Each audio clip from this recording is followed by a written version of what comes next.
The overall goal of the following experiment is to transmit plant viruses using whiteflies.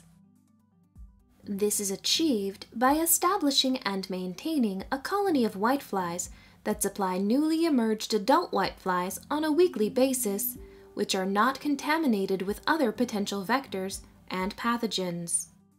The colony is maintained by regularly adding whiteflies to young, insect-free plants from which new adults are produced after 17 to 20 days. Each week, the newly emerged adults can be transferred to test plants to either acquire or transmit virus. Transmission efficiencies of nearly 100% are obtained typically, and transmission rates will usually begin low and climb with systematic optimization.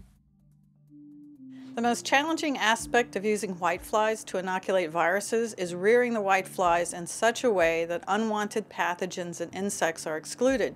Pathogens, particularly root-rotting fungi and leaf blights, will reduce the quality of the virus host plants. Unwanted insects such as thrips can suppress whitefly reproduction as well as compromise the quality of the virus host plant. Demonstrating the procedures will be Heather Capobianco, a technician from my laboratory.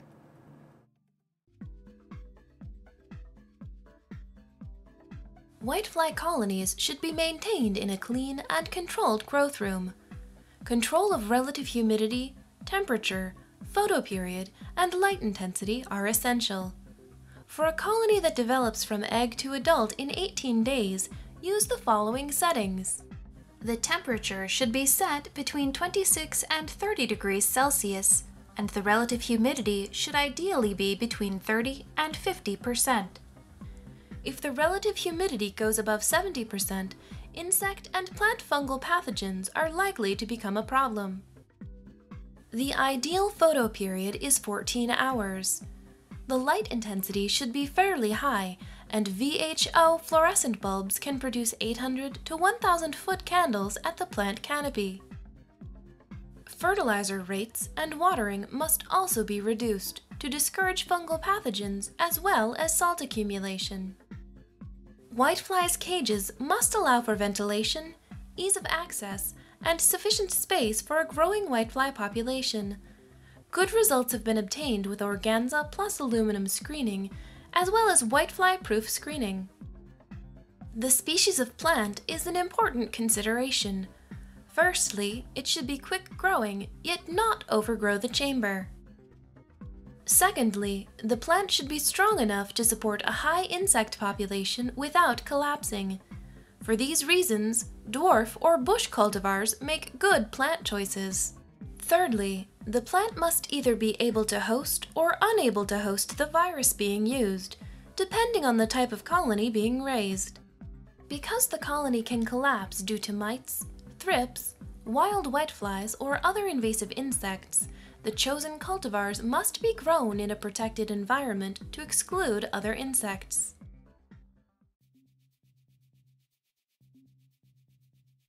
The first whiteflies of a new colony must be free of plant viruses, other insects, and insect pathogens. If whiteflies are collected from the field, rear them for at least 8 weeks on plants that are not hosts to the virus.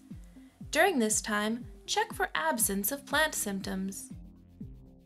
Once clean whiteflies are obtained, introduce between 20 and 100 to a cage of plants by aspiration or gently shaking them from another source plant. Every week, a new cage needs to be established.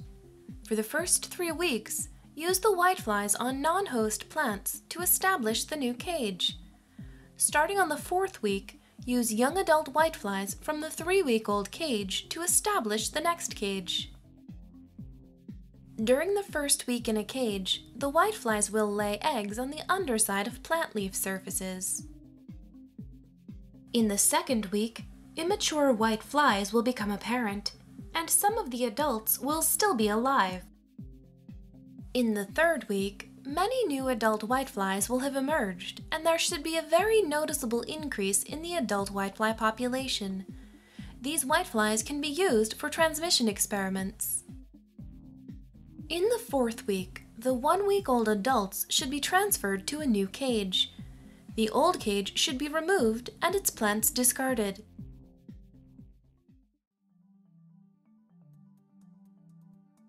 Precise, gentle transfer of whiteflies is accomplished with an aspiration device and collection vials. Never aspirate whiteflies that are feeding on plants. When feeding, the whitefly's stylets are embedded in the plant and will break off if they are pulled away from the plant, rendering the whitefly useless. To collect whiteflies, in one hand, hold a yellow plastic card inside the colony cage. With the other hand, gently tap the plants to encourage the adult whiteflies to fly. Whiteflies will be attracted to the yellow card, where they can be collected using the aspirator and very gentle suction. Add no more than 20 whiteflies to each collection vial. Then, tap the vial to disorient the flies and cap the vial with parafilm. To ensure successful viral transmission, try 15 to 40 young adults from virus-infected plants to healthy plants, depending on the virus and the host plant.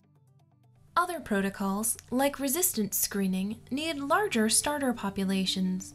In this case, shake the virus-infected plants which are infested with whiteflies over the plants that need to be inoculated.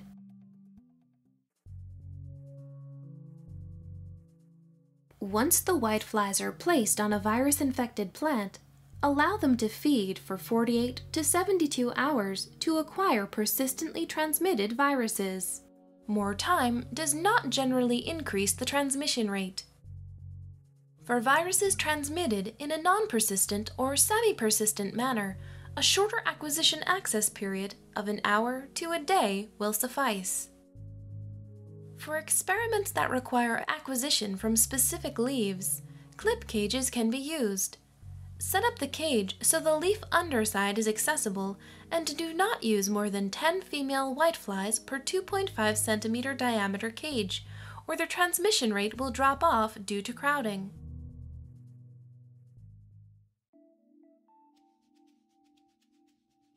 For plant inoculation, select the appropriate cage considering the number of plants.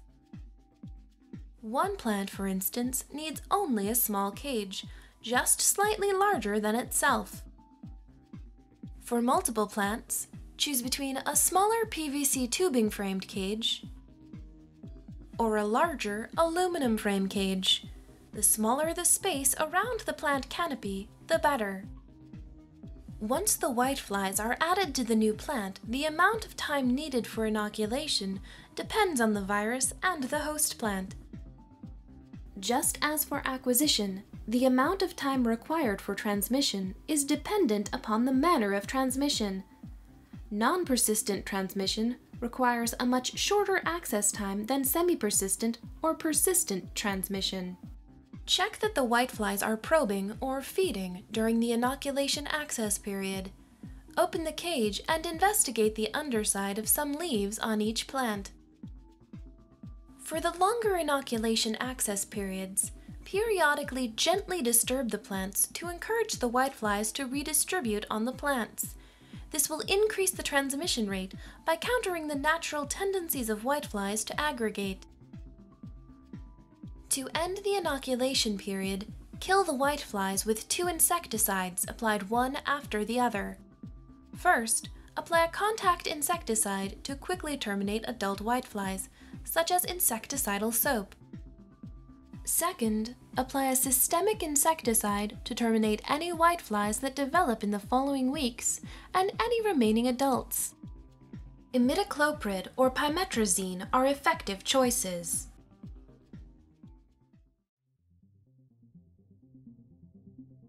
Using these procedures, it is possible to routinely obtain virus transmission rates of 100%. Such high rates of transmission are essential when screening test plants for virus resistance, and are desirable when evaluating the efficacy of chemical compounds for their ability to interfere with virus transmission. After watching this video, you should have a good understanding of how to rear whiteflies and use them to transmit plant viruses. These procedures can be used for research purposes or for commercial development of virus-resistant plants or for the testing of compounds for their ability to interfere with virus transmission.